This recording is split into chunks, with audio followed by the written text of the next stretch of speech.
বাবু তাড়াতাড়ি আসো, একদম সময় নেই হাতে। আউ আরে তোমার আবার কি হলো? কি ব্যাপার, তুমি আবার রাস্তার মাঝখানে বসে বললে কেন? রিয়াজ, আমার না পেটটা অনেক বেশি ব্যথা করতেছে।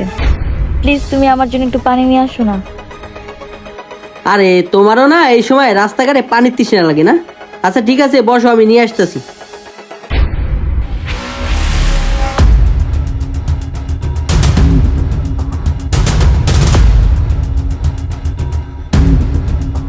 এই যে লাও পানি।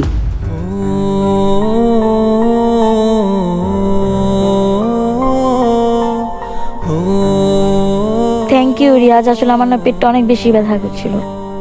হয়েছে, আর থ্যাংক ইউ দিতে হবে না, চলো এবার। এই যে ভাই শোনেন।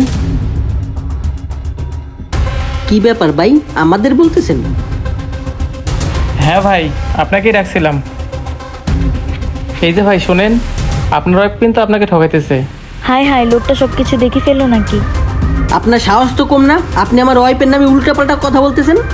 আরে ভাই, আমি জানতাম আপনি বিশ্বাস করবেন না, এই জন্য আমি এই ফোনে একটা ভিডিও ফুটেজ রাখছি, আপনি দেখতে পারেন। আরে এই লোকটা কি বলতেছে, আমার ওয়াইফ তো এমন হতে পারে না। এই যে দেখেন ভিডিও ফুটেজ। আরে মেয়েটা বেলুন দিয়ে এটা কি করতেছে? তাই একটু ভিডিও করে রাখি। যাক, কাজ হয়ে গেছে। হাই হাই, এবার তো মনে হয় আমি ধরা খেয়েই গেলাম। কি ভাই, দেখলেন তো? আমি জানতাম আপনি আমার মুখের কথা বিশ্বাস করবেন না, এই জন্য আমি আগে থেকে ভিডিও করে রাখছি। তার মানে আমার ওয়াইফ আমার সাথে এত বড় প্রতারণা করলো? আমার বউ প্রেগনেন্ট না? ওই ওইসব আমি কি দেখলাম?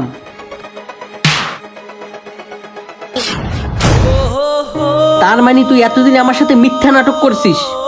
দিনের পর দিন তুই এই বেলুন ফুলিয়ে আমার সাথে প্রতারণার আশ্রয় নিলি, কেন নিলি? এই যে ভাই থামেন, আপনাদের ব্যক্তিগত ঝামেলা আপনারা সামলান, আমার কাজ আছে, আমি যাই।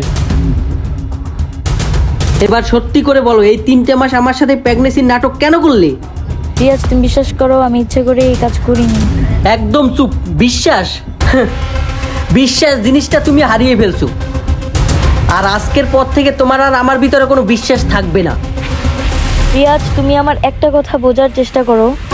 শোন, আমি তোর একটা কথাও শুনতে চাই না। ওকে ফাইন, তুই আমার সাথে নাটকের প্ল্যানটা করছিস আমার সম্পত্তি দেখে, তাই না? আমার বোঝা হয়ে গেছে তোমার অন্য কারোর সাথে সম্পর্ক আছে, তুমি আমার সাথে থাকতে চাও না, তাই এই নাটকটা কর। কি ব্যাপার, চুপ করে আছো কেন? বলো, সত্যিটা বলো। চুপ করো রিয়াজ, তুমি অনেক কথা বলে ফেলেছো।